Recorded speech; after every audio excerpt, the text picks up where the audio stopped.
You'll keep catching me turning on Instagram Live, but we are live.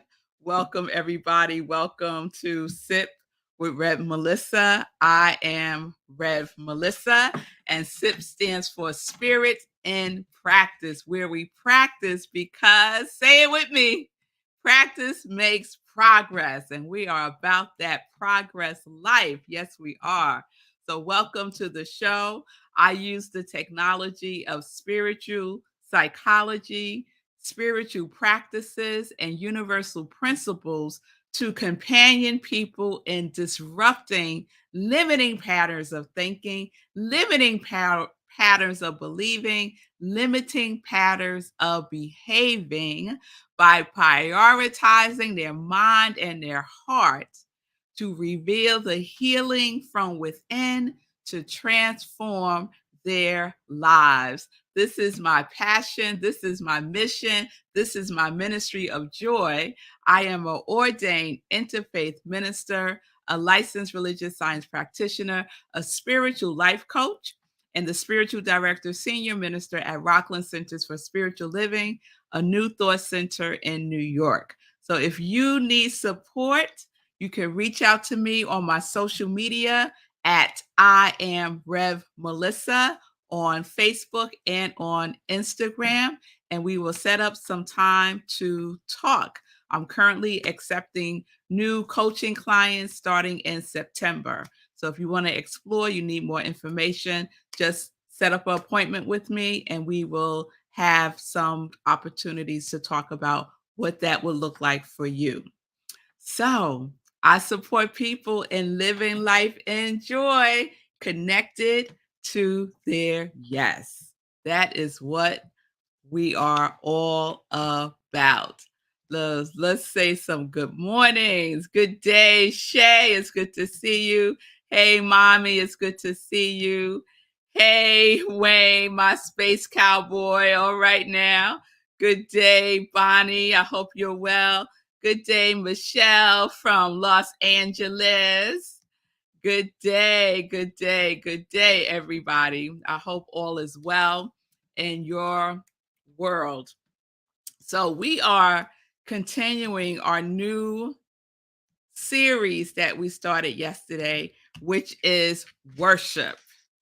Worship. Yes, Mama, you're going to love this series.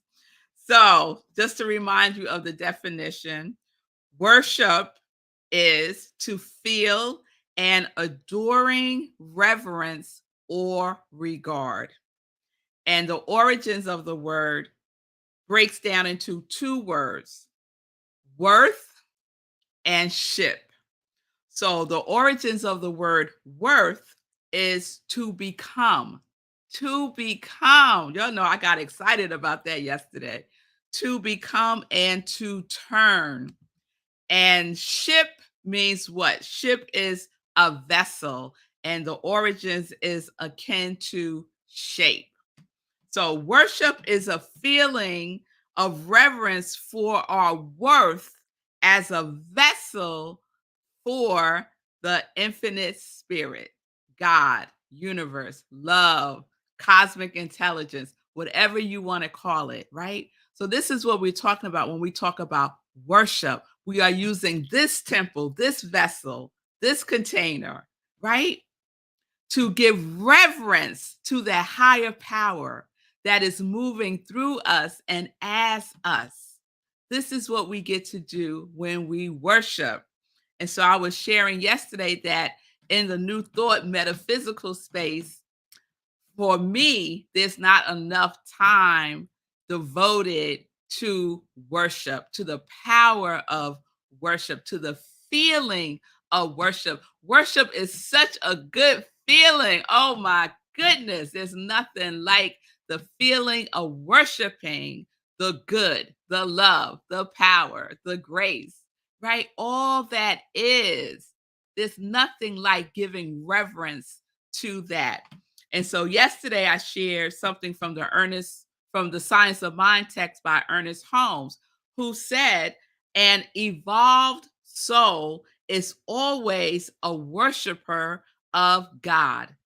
An evolved soul. So are you evolving or are you devolving, right? An evolving soul is always a worshiper of God.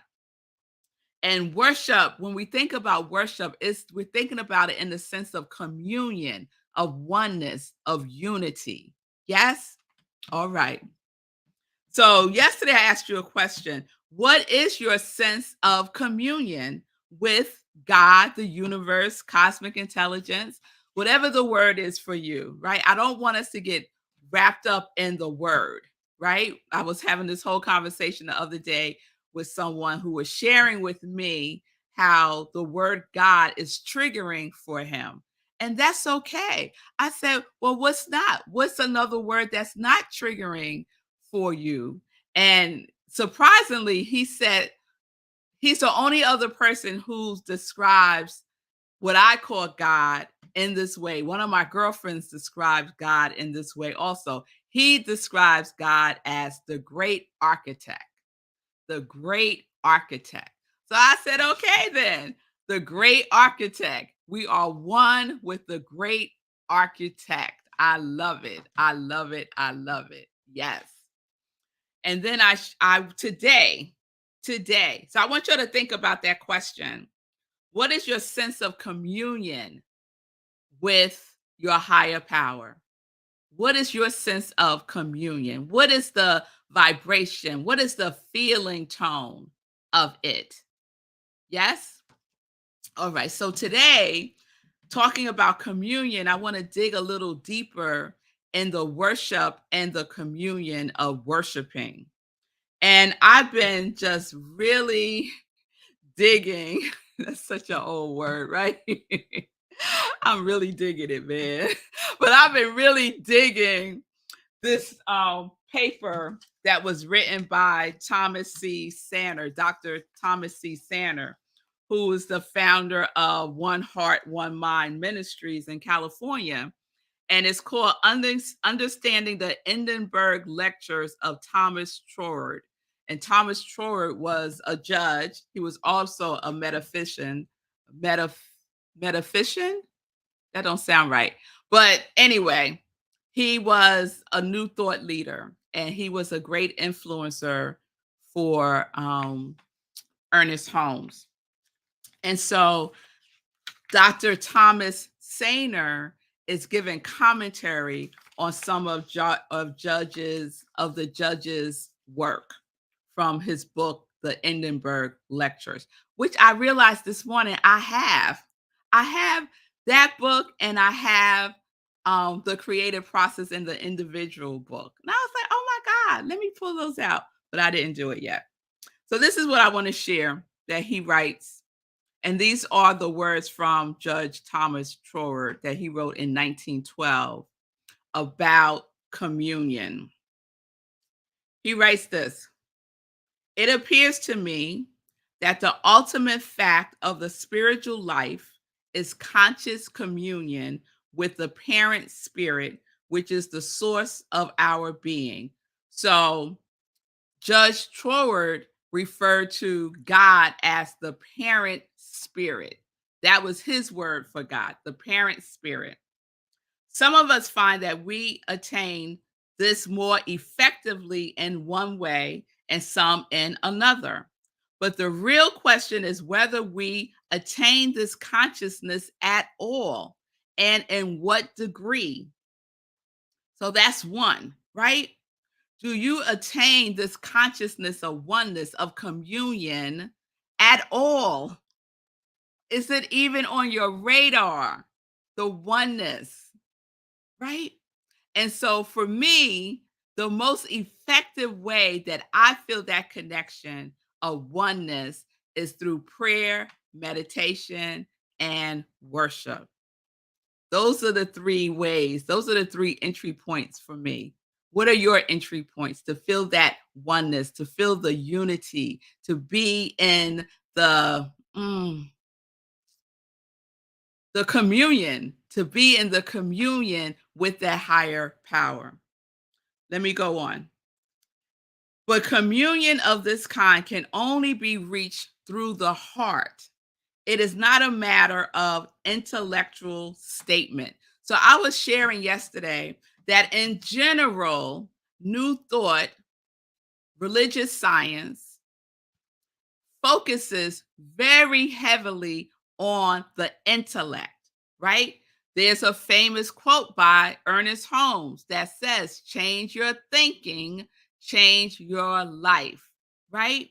But it's not just about the intellect, it's not just about the law, it's also about the love and the heart and the spirit. They go hand in hand. Ernest Holmes talks about law and love and law, right? But for some reason, there is a strong focus on the intellect part, on the mind part. And I believe we are missing a great opportunity to feel the spirit moving and grooving through us through the power of worship and communion. I believe. I believe, right? Let me go on. And so it is that as we begin to realize that the only true communion is that of heart to heart, we pass beyond those lower circles in which science and philosophy have their proper place and come into something not more abstract, but less so, something infinitely more concrete than our own body, for it is concrete life itself. It is the very essence of individual personality. And what he means by individual personality is the individualization of God, right? We are the individualization of the divine. Yes? And so just focusing on the philosophy and the science, which has its place for sure, right? He calls it the lower circles. Remember, we were talking about when we were in the Abide series, the different degrees of livingness, right? So the heart is a higher degree of livingness. It's a higher degree of livingness than the intellect. And I know that my die-hard metaphysical folks are going to be like, no, Rev Melissa, it's all about the mind. It's all about your thinking. It ain't all about that all by itself, is what I'm saying. It goes hand in hand. We have the opportunity to unify the two, to be in harmony with the two aspects that we use for creation, for creating our lives. Yes? Let me go on. Then we find that the all originating mind is also the all originating heart. Hmm. Whose desire for self expression in love and beauty is the one and only reason of our own existence and of all the universe around us. God wanted to, God contemplated on itself, and here we are. Here is the universe. Here are the birds. Here's the ocean. Here's the leaves on the trees. Through its own contemplation of love and beauty, here we are, right? To feel the beauty, to feel the love. Let me go on. Accept then this heart of love and beauty as that which is ever seeking fuller and fuller recognition through yourself. And through this grand simplicity of mutual love, you will find not only the secret which solves all mysteries, but something yet greater, the secret of the infinite joy of life. Whew. It ain't a secret, y'all. It ain't a secret, right? Through the mutual love, through the worshiping through the communion of our hearts, we have access to the divine experiences of the joy, the infinite joy of life itself. This is the last part that I read today. To the extent we open our hearts to spirit, spirit opens its wonder and majesty to us. Let me just read that sentence again. To the extent we open our hearts to spirit, spirit opens its wonder and majesty to us. This infinite, underlining, all producing mind must be ready to immediately respond to all who realize their true relation to it.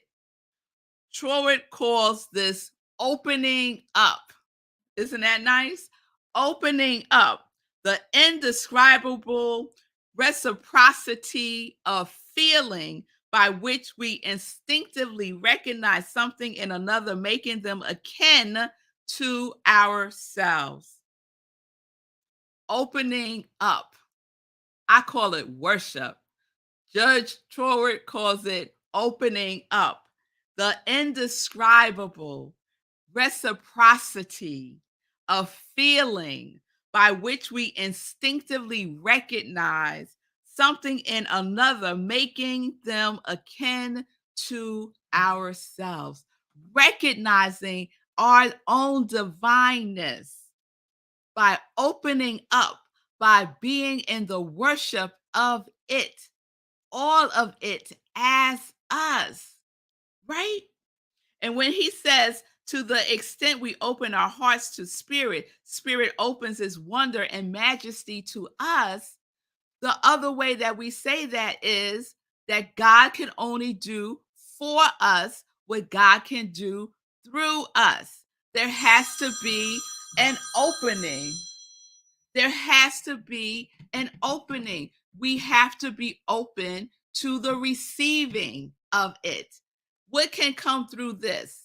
Nothing. Nothing can come through this. What can come through this? Everything. Everything. And that reciprocal feeling, that reciprocity of feeling is love. Is love. Is love, y'all. So this is what we get to experience when we are in worship, when we are in the communion, in the unity, as the oneness that we are. Yes, worship is the ability to be open to the reciprocity of feeling. What is the feeling tone of your life? We all have made a commitment to embody a certain quality for this year. I did a roll call last week, right? So this is one of the reciprocities of feeling that we come into complete unity with. And in that reciprocity of the feeling, it returns to us. We receive it, but we have to be open to it. Yes, Timothy, love has healing properties in it. Yes, it does. But we have to be open to the healing, right?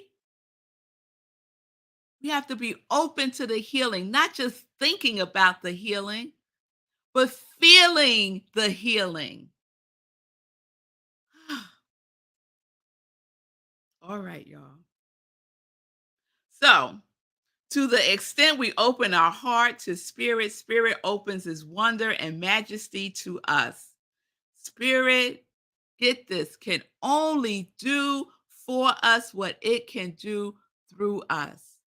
So, what is your position that you are holding? Are you holding a position of resistance or reciprocity? We recently did a whole series on reciprocal relationships? Or is your relationship one with the universe that is resistant or reciprocal? You put out, you get back. Like attracts like. So, what is the vibrational feeling tone that you are mm, united with, that you are in communion with? And be honest with yourselves. Are you in communion with resentment? Are you in communion with unforgiveness? Are you in communion with uh, anger? What are you in communion with? What are you worshiping? Hmm. What are you worshiping in your life? Go within, get in touch with your feelings and see what it has to say. Listen, pay attention, and to those heart, listen to those spaces within us that are hurting. Give it a voice. What does it have to say? So that the transformational healing can begin. Don't stuff it. Don't repress it. Don't deny it. Don't ignore it. All that heals is that which we bring forth for healing. And we tune in to the parts within us that are in pain, that is hurt, that is sad, that is an upset, whatever it may be. We have the power within us to be with it, to pray through it and as it, unified in the oneness that we are. And for me, the most powerful way that I gain access to that power for good in the universe, as Ernest Holmes says, is through worship. Because I'm worthy of it. The origins of the word worship is worth. I am a vessel of worth, of worth. And so are you. So are you. So let's get more into the feeling of life. What does life feel like for you? And then we marry that with our mind and our intellect. But it ain't the mind alone. It ain't the law alone. There's a unification of the creative process that flows through us and as us. All right. All right. So I'm going to end with this question. How open is your heart? How open is your heart? How open are you to love? How open are you to love? Those are our questions for this week. How open is your heart? And how open are you to love? All right, y'all. All right. Let's get into some joy news. Let's get into some joy news. Y'all's quiet on that one. Okay. All right. Maybe y'all letting it marinate. I don't know. I don't know. So I want to check in on a 30-day consistency challenge. If anyone is doing the 30-day consistency challenge, I want to report that my day one was yesterday again. And my consistency challenge is around sleep and rest. And I'm happy to report that I successfully completed day one. So we're going to keep going. We're going to keep going. Today, I got to put up some fireworks for this. Today is Sekou Wright's 200th day of running at least a mile a day. 200 consecutive days to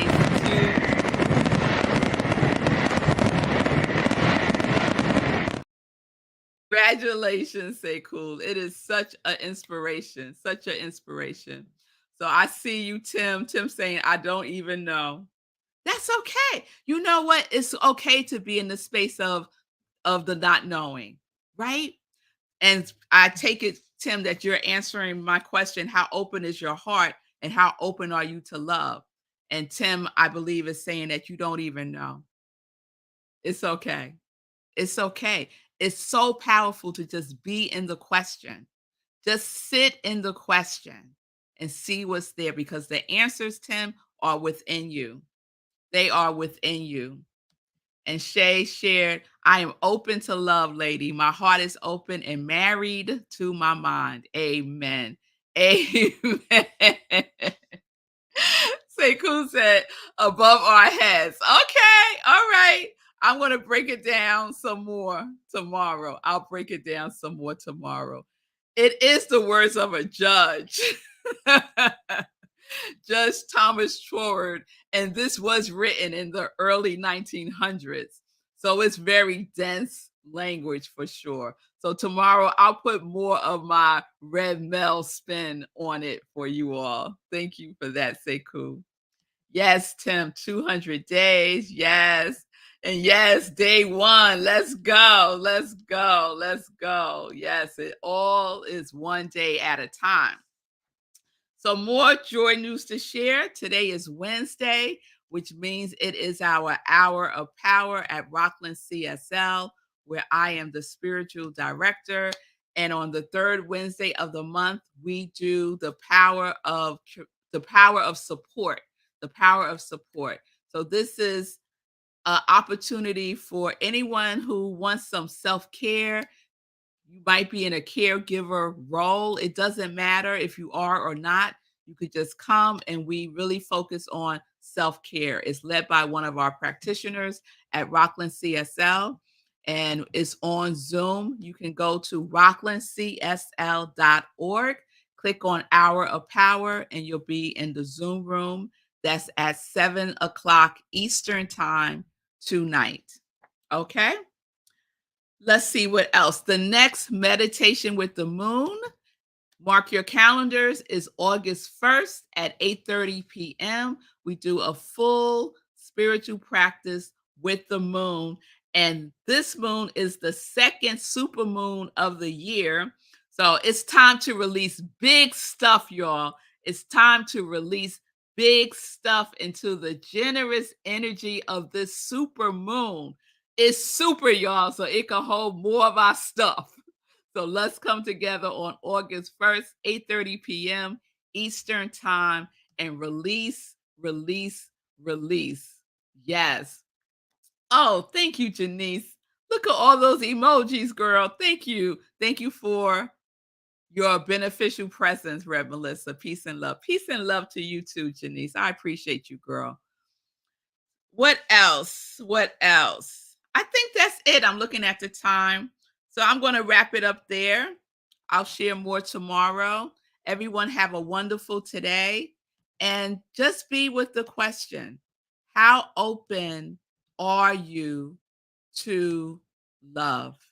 How open are you in your heart? How open is your heart? And just be with that.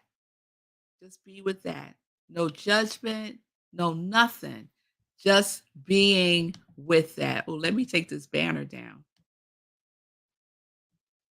Okay, there we go. There we go. All right, loves. I will see y'all tomorrow, 10:30 a.m. Eastern Time. Thank you all for being with me on Instagram, on YouTube, and on Facebook, and of course on New Thought Media Network. I so appreciate it. Peace and blessings, peace and justice. We're living life in joy. Yes, we are connected to our yes.